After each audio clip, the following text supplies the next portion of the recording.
stand and join me in Pledge of Allegiance in a moment of silence immediate following. I pledge allegiance to the flag of the United States of America and to the republic for which it stands, one nation, under God, indivisible, with liberty and justice for all.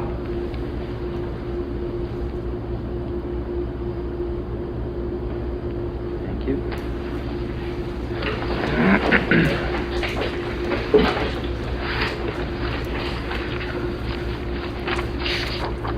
As a reminder to everyone who looks like they're regulars, this meeting is being recorded and will be public record and posted on the county's YouTube channel in the near future. Since the last time that we met as a Board of Commissioners, besides town hall meetings and other meetings that were advertised, I can only think of twice that the commissioners were together. Once was on July 27th in order to conduct interviews for the Director of Human Services position. And then we were all at CCAP, although, to be honest, I don't think I said a single word to either of you the entire time, except at the dinner, maybe. I don't think I even saw you guys. So, anything else that I missed? All right.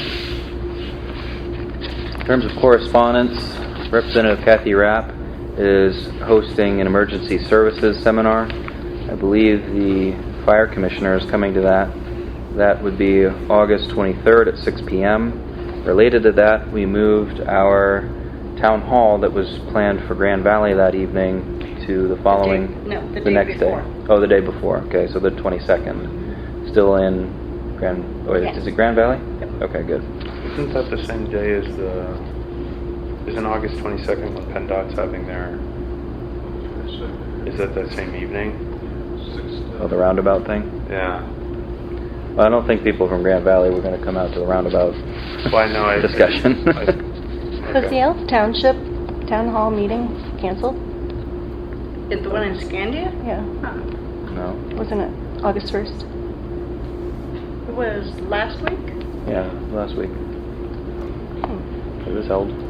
Yeah, I guess which was the 1st of August. Yep. Yeah, it would have been. Okay. Yep. We'll put out We were all there.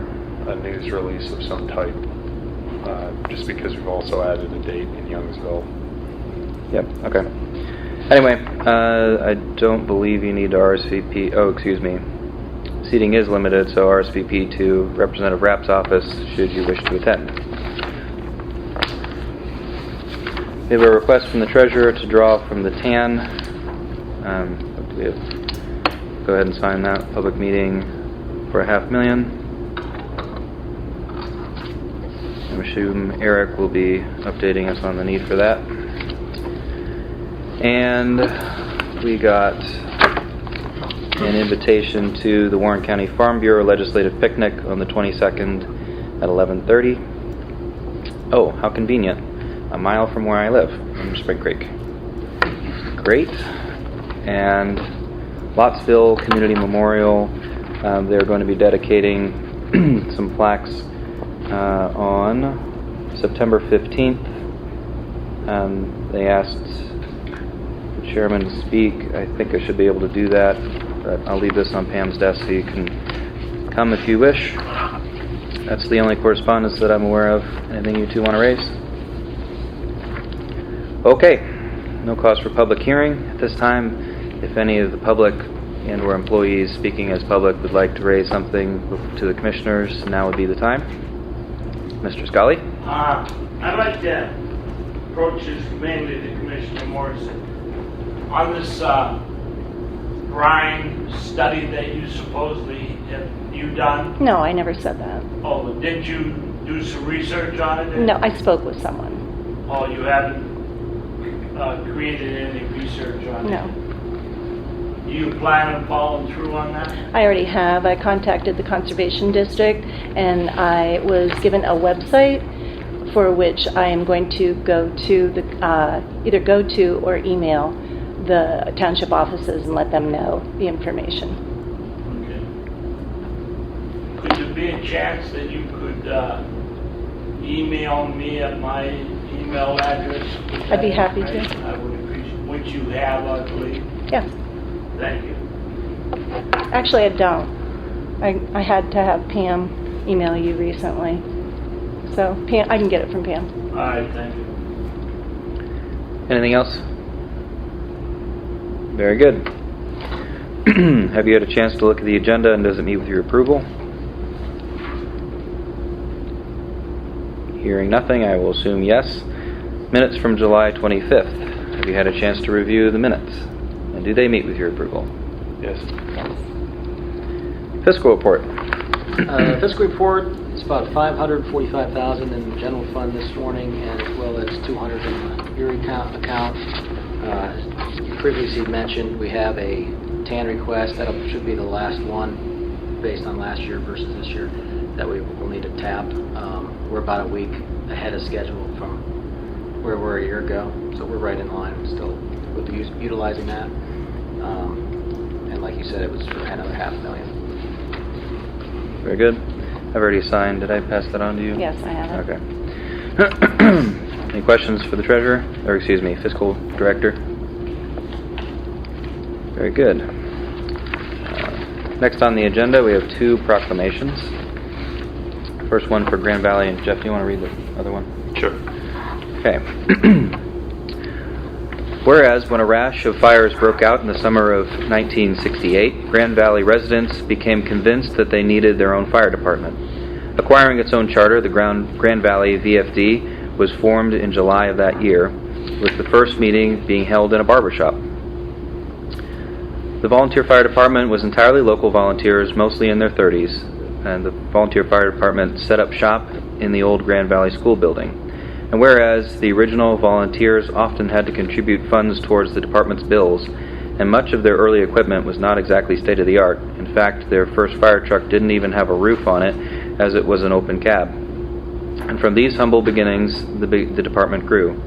Whereas the early volunteers did manage to distinguish themselves, they attended one of the first emergency medical technician classes held in Warren County. And whereas Grand Valley VFD's fleet of vehicles includes a fire engine, a pumper truck, 2 ambulances, and an ATV with a stretcher that allows for off-road rescues. Whereas one change over the years is the loss of its ladies auxiliary. The group disbanded due to low membership, but not because women weren't interested in supporting the VFD. Instead, the Grand Valley women became more interested in training to be firefighters themselves. Whereas the Grand Valley VFD is an integral part of the public safety system of Warren County, therefore the Warren County Commissioners commend the Grand Valley VFD for its 50 years of services to the people of Eldred Township and the County of Warren, Pennsylvania. Adopted today by the Commissioners. I'll fix a couple little things here and there, but overall,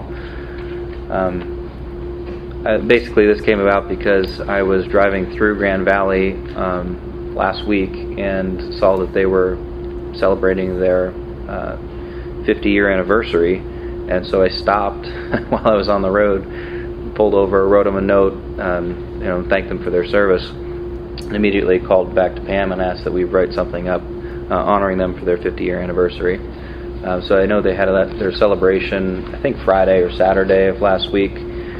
So unfortunately we weren't able to make it to that, but I did want to honor them and thank them for their service in some way, and this seemed most appropriate.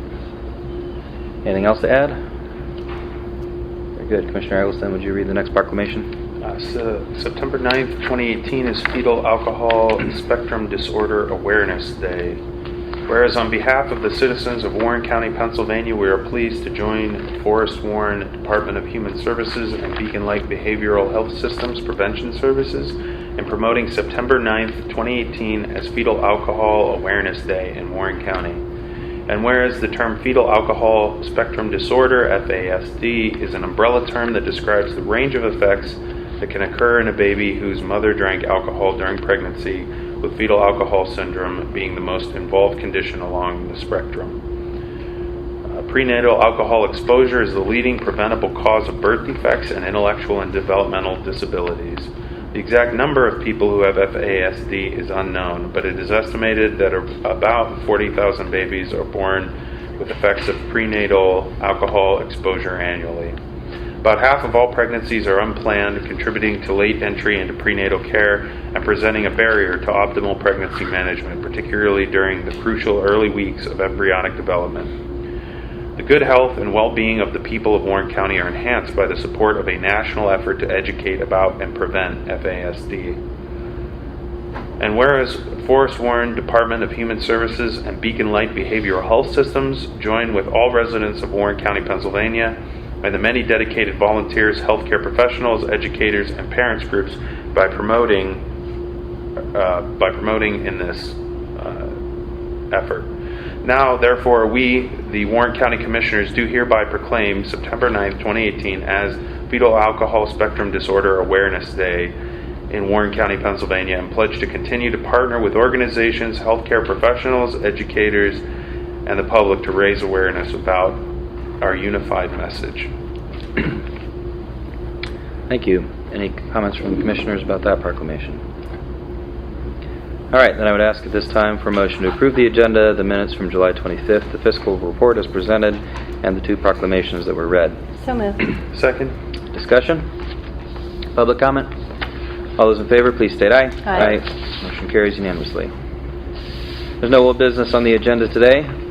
For new business, there is an application for Act 13 bridge money from Pittsfield Township, an addendum to the BEI agreement for shredding documents, approval of the Children and Youth Needs-Based Budget, repository tax bids, and a resolution regarding the DUI grant.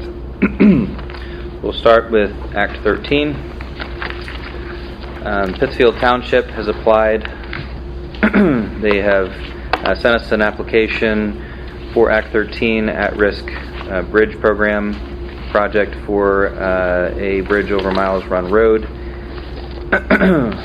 It was sitting on the chief clerk's desk for a few weeks, I believe, so you probably have had a chance to review it. I just wanted to run it through this meeting in order to make sure that it was part of public record, which I don't believe has normally been done, correct?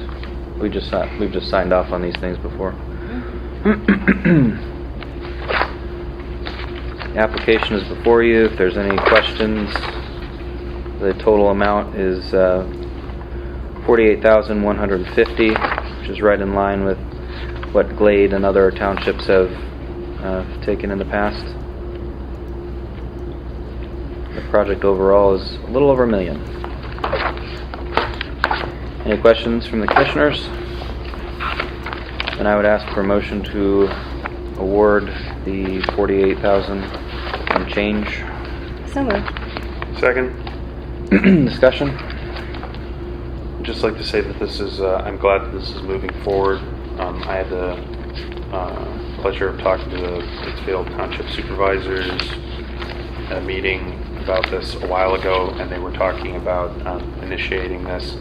And they followed up with Dan Glotz, and then Dan did as usual, a remarkable job working with them in order to get it to move forward. So, Very good. very good project. Where was the bridge location? Miles Run Road. Where is it? Miles Run Road. Thank you. Anything else from the commissioners? Any public comment? All right, all of those in favor of approving the $48,150 from Act 13 money for the Pittsfield project, please state aye. Aye. Aye. Motion carries unanimously. Next, I would ask Commissioner Eggleston to describe the BEI agreement for document shredding.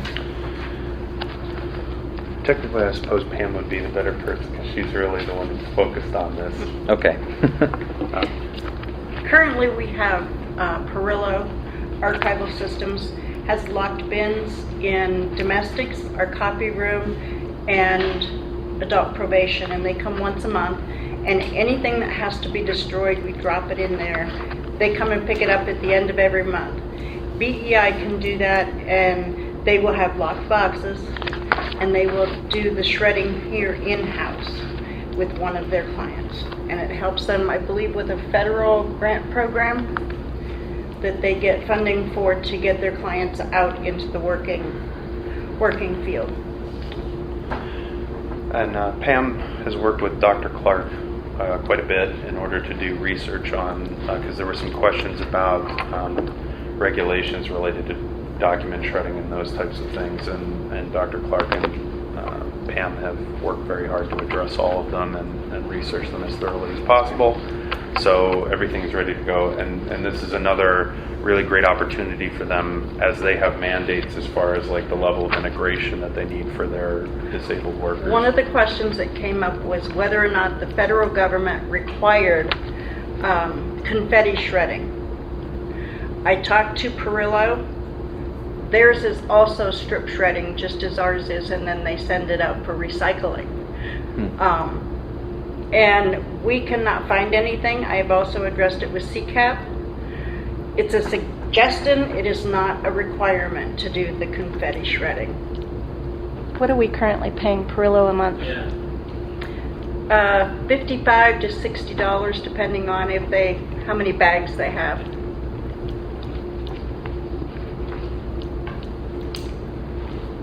So this would be revenue neutral. Yes. Okay.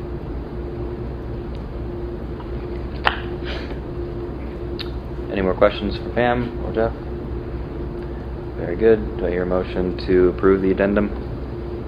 I will make the motion to approve the the addendum to the contract as presented. I'll second. Discussion? Okay. Questions?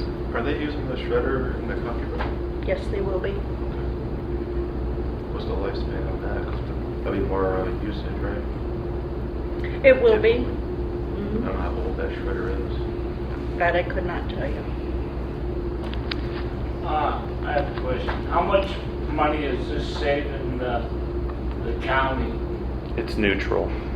It doesn't cost us any more. We don't have to pay the UI people anything for doing the shredding, correct? No.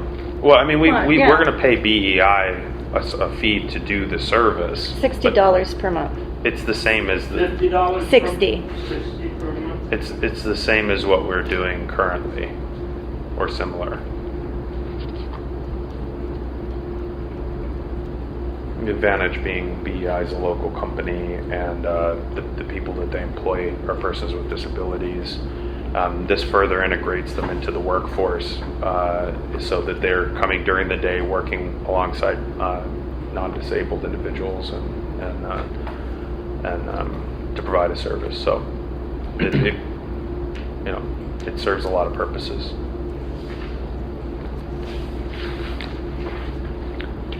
Well, for my part, I kind of would have liked to have seen a slight decrease, even if it was a couple bucks. That said, I'm looking at this from a double bottom line perspective and seeing that it may not gain us anything financially, but the social good of doing the program outweighs any other concerns, I suppose. So I'm in favor of it. Commissioner Morrison, do you have anything to add? I have nothing to add. Okay, any other comments? Motion before us is to approve the addendum to the BEI agreement. All those in favor, please state aye. Aye. Motion carries unanimously. Next, the Children and Youth Needs-Based Budget has been advertised and publicly put on display for the appropriate amount of time. We brought it up at the last meeting that we were going to be voting on this meeting. At this point, it is ready for approval, correct? Yes. All right, did you want to? The written narrative is correct, not the budget. That's still being worked on. It's a two-part process. Yeah, Oh, we voted on the Plan. the narrative. The narrative. we voted on the narrative. So today we're voting on what? The final approval. Oh, yes, of the whole thing. Yes, I believe last time it Yes. presented. Correct. Well, my understanding is that we weren't going to be voting on it until the 22nd. Are we voting on it today? I put it on the wrong agenda. It's not done yet, right? The financial piece The is... financial piece is not done yet. Yeah, that's what I was going to say. Okay. Yeah, no, Meredith asked for it to be added to the meeting on the 22nd. So, Okay, then I guess we'll ask for a motion to table that. So moved. second. All those in favor? Aye. Okay. I mean, unless Rhonda, you have it, and you can print it out of your notebook. She's in New York City, so I don't think I can. Okay. Next on the agenda, 2 repository, or I'm not sure how many we're 3. You want to explain, per usual, what they are? Yeah, so these are properties that were in a judicial sale May. So if they didn't sell in a judicial sale, people can come in and place bids on these at any time. So you have 3 of them in front of you. The 2 I'm not really concerned with. There is one that I should just have a discussion with you about, and that's for a property at 3 Anchor Street in Clarendon. The bidder's name is Deborah Snow. The name of the deed that she wants is Broken Straw Valley Winery LLC. Now, it's my understanding that Broken Straw Valley Winery is owned by Deborah Snow and Ed Shaneberger. And Ed Shaneberger was actually in the office to grab repository bid. And I made sure that he was aware that if he had any delinquent taxes, he could bid on any of the properties. Mr. Shaneberger does have several properties that are delinquent with taxes. Those total about $6,000. I think all the properties are in Sheffield. So this came in the mail. Deborah Snow's bidding on it, but yet I feel that it's actually Ed Shaneberger that's bidding on the property. Registered Recorder's Office has a power of attorney with Deborah Snow and Ed Shaneberger.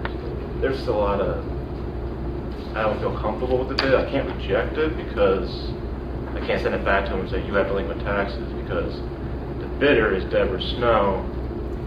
She does not have any delinquent taxes. Well, Right, does the business. To go back to But the business is not either. The business does not either. So to go back to the power of attorney, Yeah. who is the power of attorney? That's what I was trying to figure out here. See, it's Deborah Snow. Do hereby make and grant power of attorney to Edward Shaneberger. So Edward Shaneberger would be in control of Deborah's transactions, which it states on here, real estate transactions. I don't think that we've ever brought anything to us before that wasn't kind of routine. Yeah, typically, I feel like it's my duty to kind of just explain that. Yeah, to disclose it, but do we even really have the authority to not accept it? Yes. I don't have the authority to say, you Right, know what, do we? I can't let you do this. But you, as the taxing authority, can say either just reject it or ask Ms. Snow to come to the next meeting to explain what I just explained to you today. Okay. So, May I make a motion to table this individual bid until our next meeting so that we can request the attendance of Deborah Snow to explain her involvement in the bid? The motion is to table parcel number WN 8686847. Is that your second? I will second that. All those in favor? Well, and I just say, it seems to me that there are just some concerns, and we would like to get in the habit of starting to address some of these, because one of this kind of item has been brought up as a part of the redevelopment task force, and some of the other things is trying to be more critical of some of the bids we get in repository, because we have people that already have delinquent taxes, might own properties that are blighted, might own properties that they're utilizing as substandard housing, if you will, and trying to identify them and weed them out of the system and prevent problem landlords from repeatedly using the system. so just rubber stamping it. Instead of just rubber stamping it. And so Just a little bit of research. I don't know. I would just like to hear from the bidder in this particular case as to what their intentions are with the property. We do not necessarily have to just hand it over to them. It could be as simple as he's her power of attorney, so he came in and got the paperwork for her. So, They but I have would like to connection hear with from each her. other. All right, the non-debatable motion before us is to table. All those in favor, please state aye. Aye. Motion carries. Yes. Are you accepting the other two bids? Now I'm asking for a motion to approve the two other bids, SH 3682617 at 255 Barnes Street, currently owned by Jamie's Oswald, bid on by Alan Stenberg for $1,005.60. And the second property being WN 001215358 in Farmington Township. It is located at 2510 Ludwig Road, currently owned by Kenwin LLC, bid on by Justin Oakes for $2,001. So moved. Second. Discussion. Public comment. I was making a note, Denver Snow also bid on the property in Farmington Township, but they were outbidded. Okay, thank you. Other comments? All those in favor of the motion of approving the bids for the Sheffield and Farmington Township parcels, please state aye. Aye. Motion carries unanimously. Last on the agenda is Resolution 3011, the DUI grant authorization.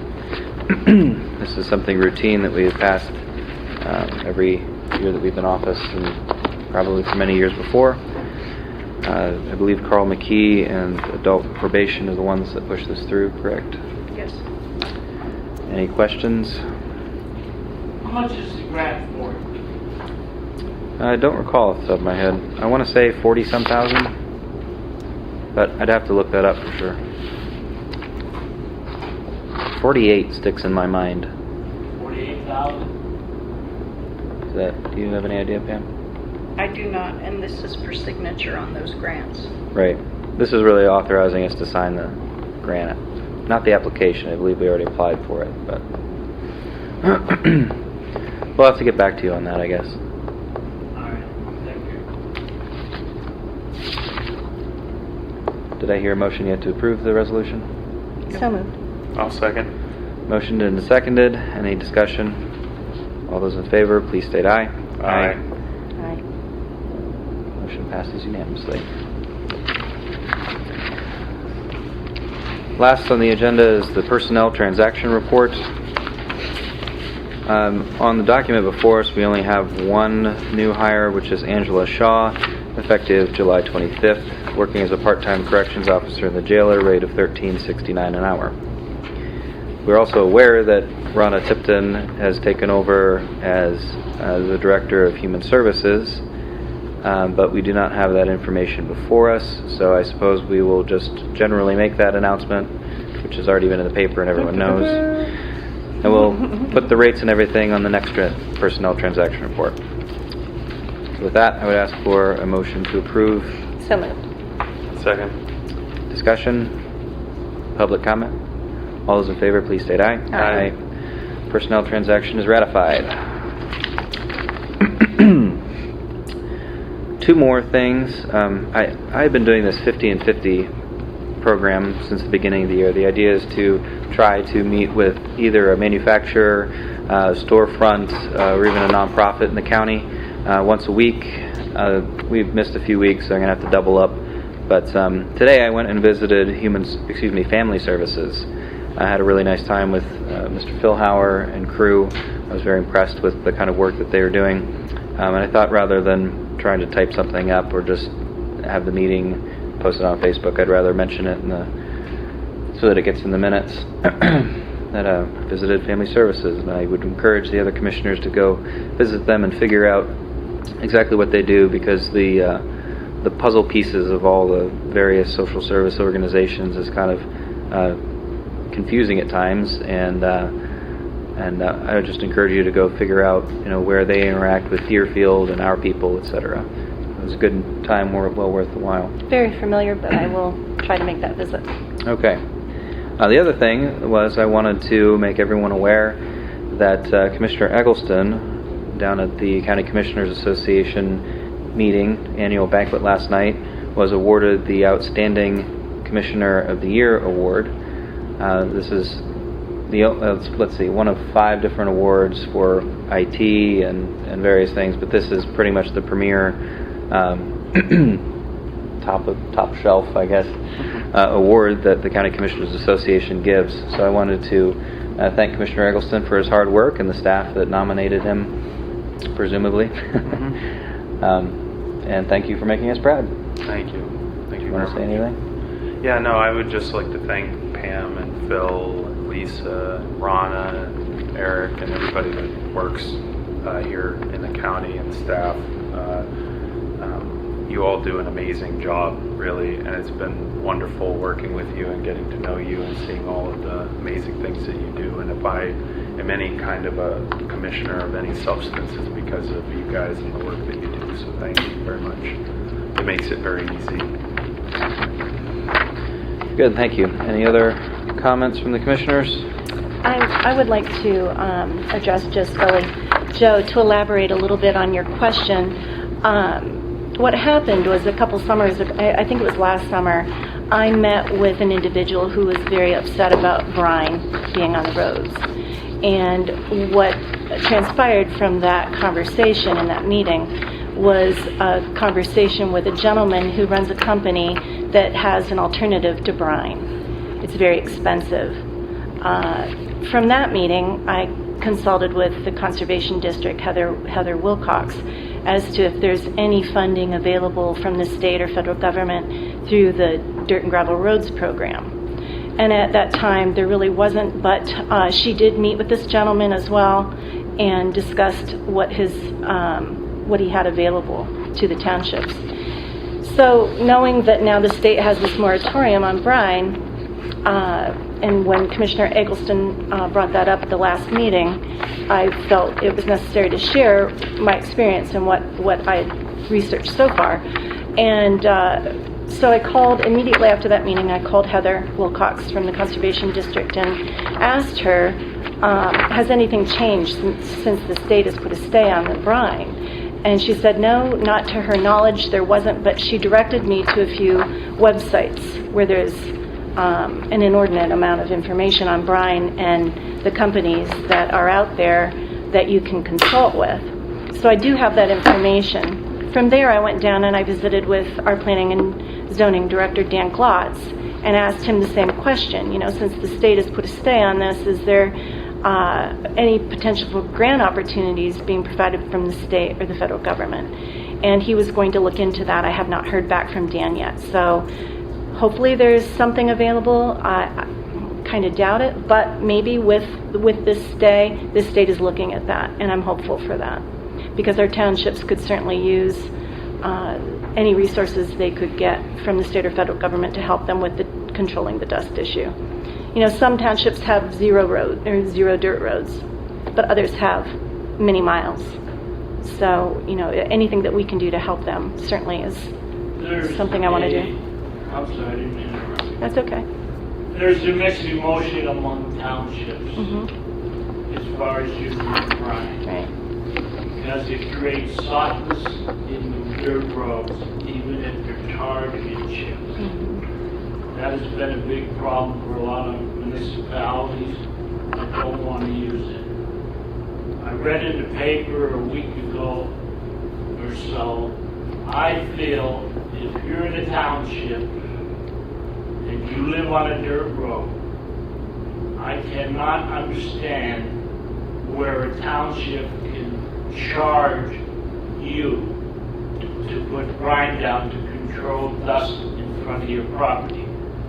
I feel all supervisors in all municipalities, blacktop or dirt, it's your obligation to maintain the roads at your expense, and you should come up with the money. I don't care for the idea of the particular township, which I won't mention, but we all know who. When they want to charge individuals, what is your job as a supervisor? Is to service the people in your township, and that means taking care of the roads. You're not charging individuals to have dust control.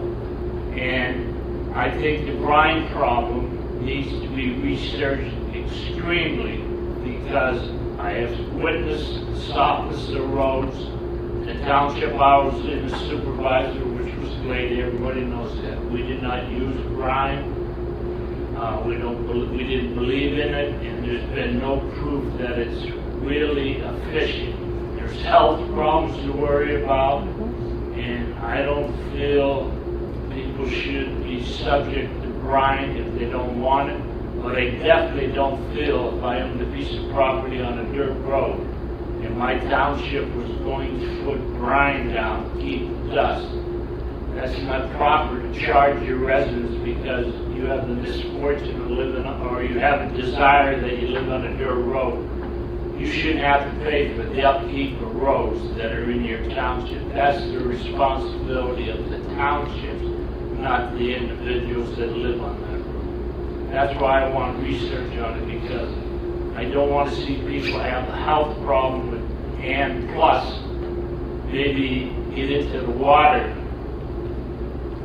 That's part of the taxes that you collect from your municipality. Yeah. That should go toward the roads, not an additional fee. You have That's what you're saying. townships, in my opinion, have an obligation to the residents. They're the first that you service. And just because you live on a dirt road, you shouldn't be penalized by paying, because you know as well as I do, some people on dirt roads don't have the money to spend, and it isn't cheap that what they charge them. So if the thing needs to be researched, I would like to see the research. May I speak? Mhm. A couple of other things that are being done as well. We're currently circulating a survey between all of the townships in order to figure out which townships actually even use brine or don't use brine, and their reasoning for it. If they've found alternatives, what the cost of those alternatives is. The big thing for us is to try to figure out a way to either make a bulk purchase or find. There's also a possibility of having different mixes of material that actually mitigate some of the issues that started the whole concept of banning brine or preventing it. So the goal is going to be to try to maybe find another material that can be utilized. From my perspective, to some extent, I agree with you about the not charging people on the dirt roads. The challenge is that most of the people that are on dirt roads are the most economically challenged in the county. It's one of the reasons that this issue hasn't gotten much attention, in my opinion, because a lot of the people that are on those roads don't have as much of a voice, maybe, as some people in the larger townships. Glade, for instance, being one of the bigger townships with more resources. I learned more about it out of Deerfield Township and several of the others in the Southwest that really don't have the money to dump another, when you start talking about another $20,000 to do more serious dust prevention and de-icing in the winter, that they can't afford that. And so we've got to figure out a solution that finds a middle My ground. main concern on dirt roads is, yes, you put brine down, you put it down for de-icing. Then you're creating yourself a problem because you're turning the road in sections, soft spots. And that requires work to be done, regrading it and use gravel, whatever they want to do, or in tar and chip it. You have to do some studying on it because it creates problems year-round.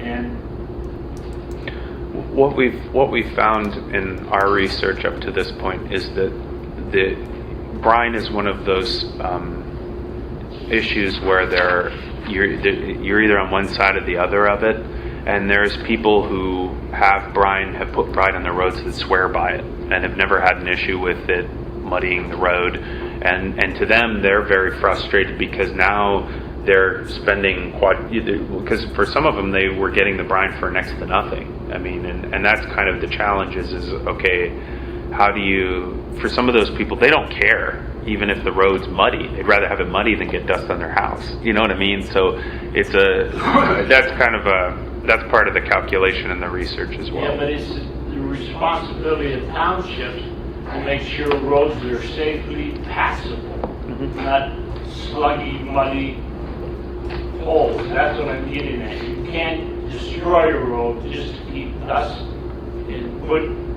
brine for snow removal on their road. In my opinion, it does not work. All right, well, this has been a very good discussion. I assume Commissioner Morrison and/or Eggleston will get back to you on their research. I would appreciate it. Are there anything else the commissioners want to raise? And I would ask for a motion to adjourn. So moved. Second. All those in favor? Aye. We're adjourned. Thank you. Pam, to your